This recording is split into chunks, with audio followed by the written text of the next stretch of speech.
capacitive reactance. There's a C subscript? Yeah, those are C subscripts. The units would be ohms. Capacitive reactance.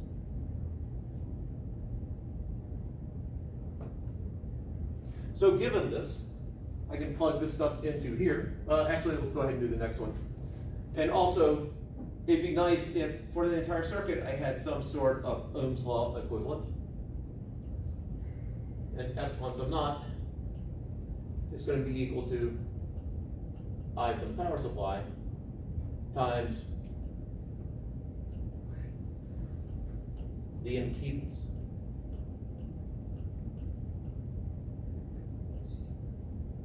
And it is pronounced impedance, not impedance.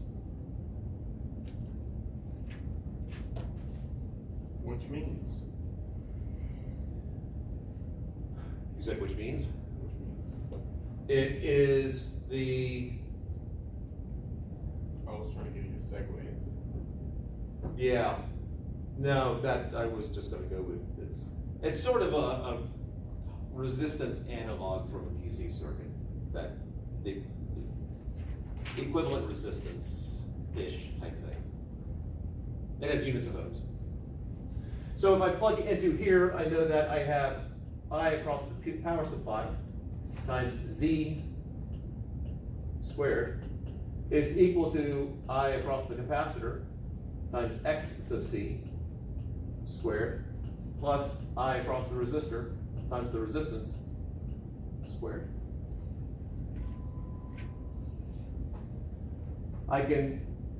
So I'm squaring everything here, but I is the same for all of them. So it cancels out? So all the i's would cancel out, and what I'm left with is Z squared is equal to X sub C squared plus R squared. Or my impedance for this RC parallel circuit is the square root of XC squared plus R squared.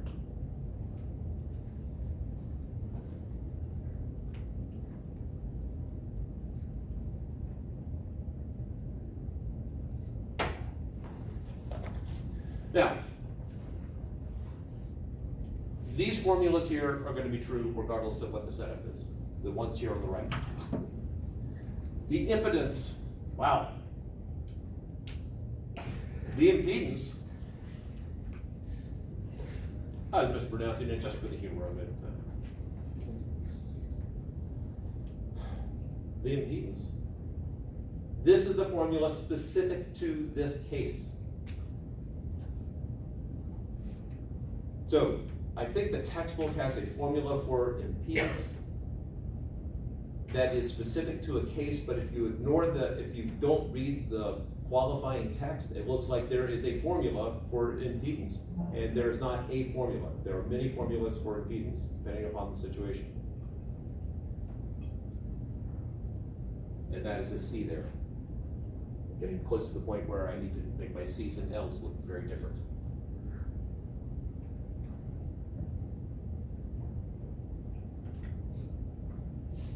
Now, it would be really helpful if we could narrow this down because, if I gave you a capacitor and a circuit and I said, what's the impedance of what's the capacitive reactance?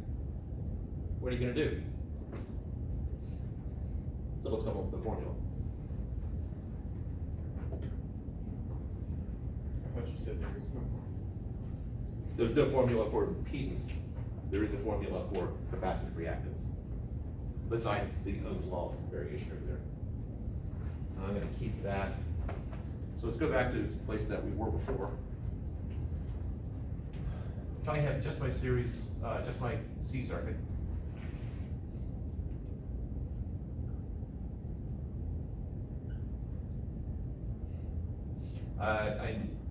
From what we had done before, I had epsilon sub naught cosine of omega t plus phi is equal to voltage across the capacitor, which is 1 over C times Q, which is 1 over C times the change.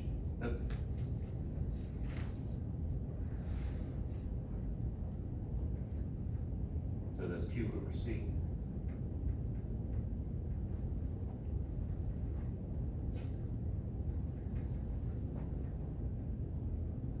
And I know that, this might really take a moment here. So voltage across that equals the voltage across that. Okay, good with that.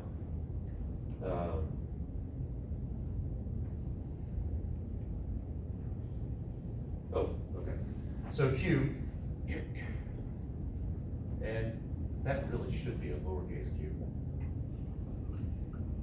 Not because it's a single charge, but because we're talking about an alternating current, and the lowercase is the instantaneous value. So little q is equal to epsilon naught c cosine omega t plus phi.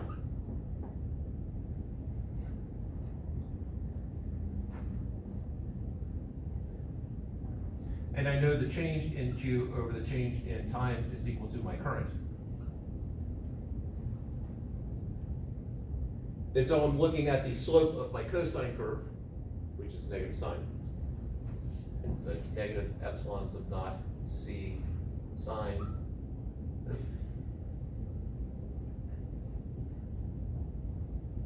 I'll put a little space there. Sine of omega t plus phi. There should be omega. Yes. Omega C. And there should be an omega there.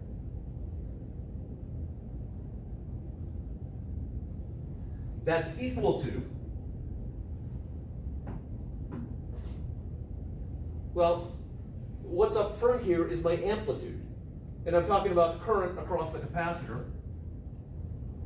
So my amplitude I could just represent by the capital letter. So that's negative I sub c sine omega t plus phi. So what I'm saying here is that epsilon sub naught times c is equal to I sub c. Wow, I'm making all sorts of errors here. Epsilon sub naught c omega is equal to I sub c. Well, epsilon sub naught is just my voltage, the maximum voltage across the power supply. So if I rewrote that in terms of epsilon sub naught is equal to I sub c over c omega. And I'm trying to get it into this form right here. Well, epsilon sub naught is the voltage across the capacitor in this particular case. And so we can match this with that formula. First, recognizing that voltage across here and the voltage across here are the same. That's the voltage across the capacitor. Is equal to the I current across the capacitor times 1 over C omega. And that's the formula for the capacitive reactance.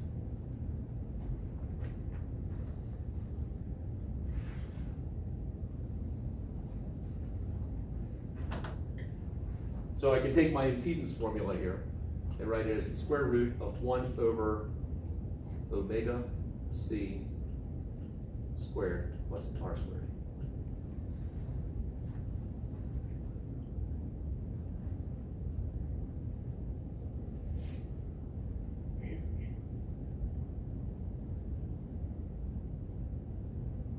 Questions?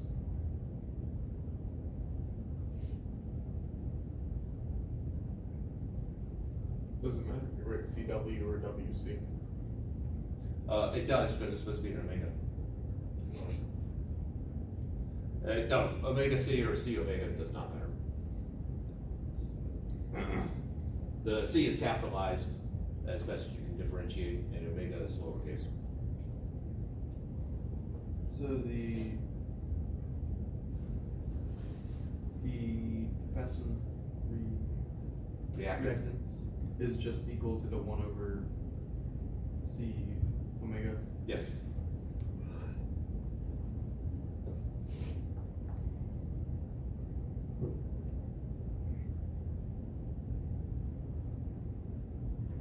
All right, let's combine a couple things here. I'm going to keep that. We know what it's called now.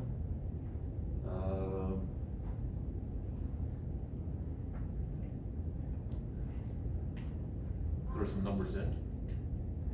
One question. Yes. You said capacitive reactance is what units? Ohms. I have V and I here. The units of capacitive reactance would be volts per ampere, which is just an ohm.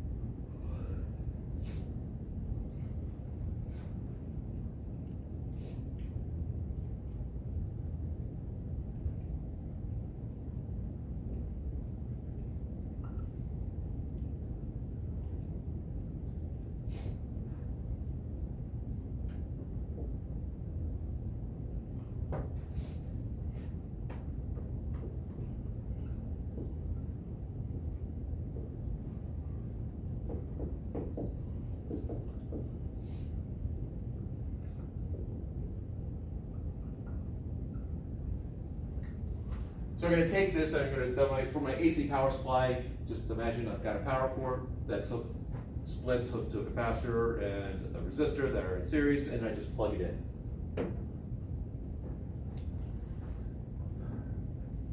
What you do if you plugged it in is, well, first off, we have to figure out what is the frequency of our outlets. Our frequency of our outlets in the US, 60 hertz. US, Canada, I assume Mexico too. Got my chart around here somewhere. Yeah, US, Mexico.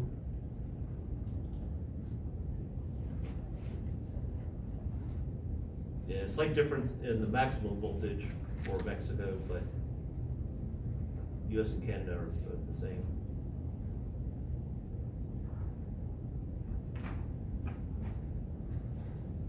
Now I've got a frequency of 60 hertz here, but I need omega. What's the relationship between the angular frequency and regular frequency?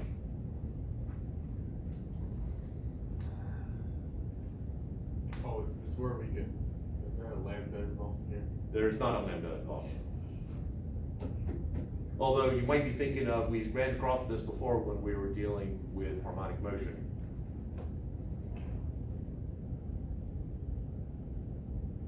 You looking it up, Ethan? Yes. Okay.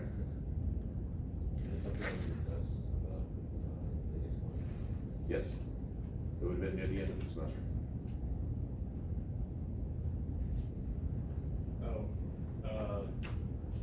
Do you want, well, linear velocity equals, or it's velocity divided by radius? Yeah, that's what I'm looking for, the relationship between angular frequency and frequency. Oh.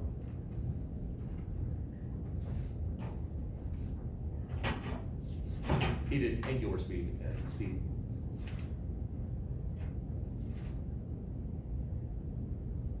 Getting exciting.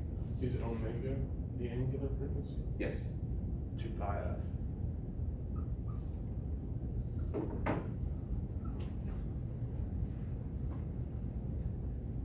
So the frequency is 60 hertz, which means omega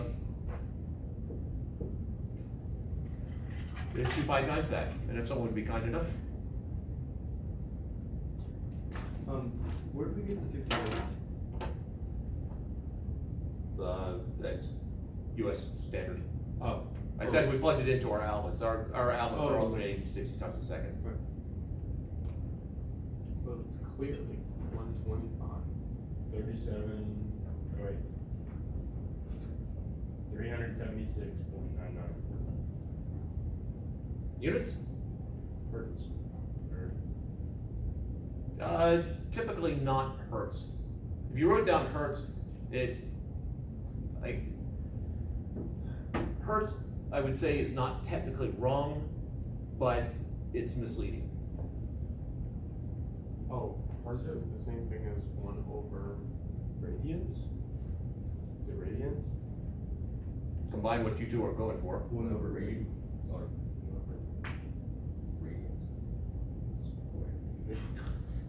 Let's just throw out random words. Radians per hertz? Per hertz? current. what are the units for angular speed?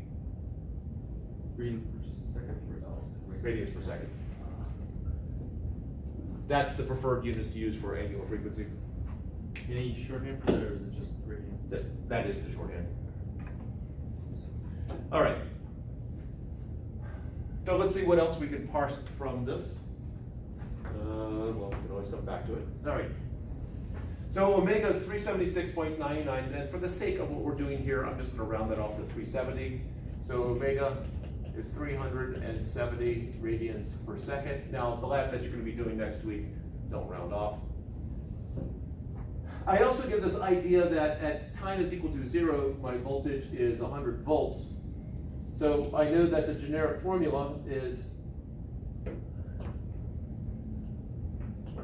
epsilon sub naught cosine of omega t plus phi. If you prefer sine, you can do sine, but I would tend to go with cosine right now. What's the little e again? This is epsilon, this is the instantaneous voltage. Of whatever point we're trying to find. Yeah, epsilon sub naught is the amplitude, so that's gonna be the maximum value, but the lowercase is for the instantaneous value. Yeah. So I know this now. I know this at a particular time. And I'm using that in order to figure out what phi is. How far off are we of starting perfectly? So the question is, what is this? Well, we have a formula for it, no? So we did,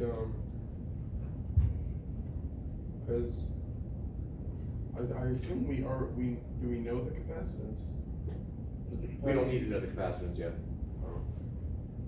So I was thinking the I over C, the I over omega capacitance. Yeah, we don't know I though. That too. All right, what I'm gonna do, I'm gonna go grab a prop. I am gonna pause this. Hopefully I'll remember to turn it back on. And if not, use your imaginations. Might be the one that has blue. All right, so what I'm gonna do is, first off, I'm gonna put this on voltage because I'm about to measure voltage. And if I stick this into an outlet, Oh god. trust me, I know what I'm doing. Anyone here know CPR? Okay. Right now it's showing 29.7 millivolts, 29.8 millivolts, 29.8 millivolts, 29.7 millivolts, 29.8 millivolts. That doesn't sound right. That's rather small voltage there. So either the outlet's bad or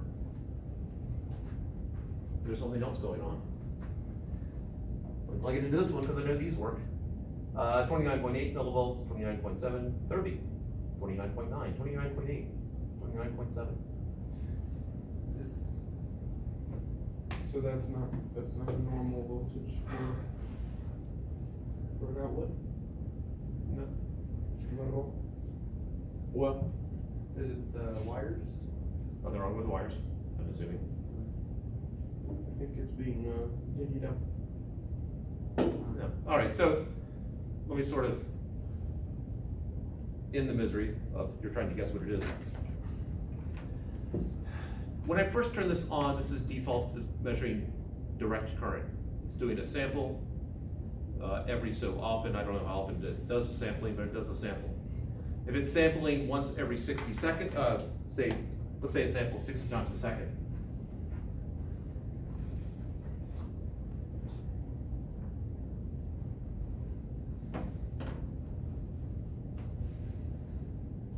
Oh, Put it down somewhere. I can see the problem with that. Because What? if it's doing it at 60, if it's reading it at 60, it's 60 reads a second, and the frequency that we're working with in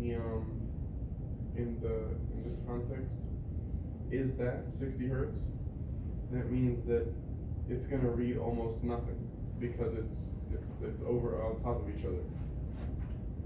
All right, so if that's my curve right there, oscillating 60 times a second, I think pretty much you have it. It'd be measuring a spot there, and then it would measure a spot there, and then it would measure a spot there, and then there. It's basically reading the same spot over and over again if it's sampled 60 times a second. It's not the same wave it's sampling. I think I've mentioned it before. Have you seen the anti-grav helicopter? Like when you take a film of a helicopter and the blades don't look like they're moving. Yeah, yeah, because the sampling rate matches the rate at which it's turning. Or if you look at the vibrating string lab that I filmed, because the camera was taking frames basically in sync with the vibrations, and so it looked like the string wasn't moving at all, which was disappointing. So we need to somehow tell this that it's not a direct current. It needs to take into account the fact that the current is constantly changing. And so when you put this on voltage, you hit select, and then up here it now will say AC. So now it's expecting to have an oscillating current. Now it probably does assume you're in the US and it's going to be 60 times a second. I don't know for sure about how that part works. So now if I stick it in, it says it's now hovering or stay still, 118.5 volts. Should be about 120. So I have 118.5 volts. That is sort of what I was expecting. The trouble is that's not epsilon sub naught. It's related to it, but it is not.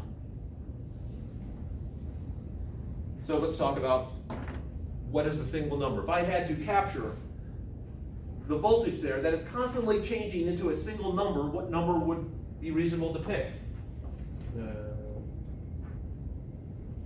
Mean? The one in the middle. All right. So if we pick the average, almost there. There is a small little problem with just taking the plain old average. I got a function here that's oscillating back and forth. The middle is 0. Yes, the average is 0. So it doesn't want to do the average here. What it has to do is we need to somehow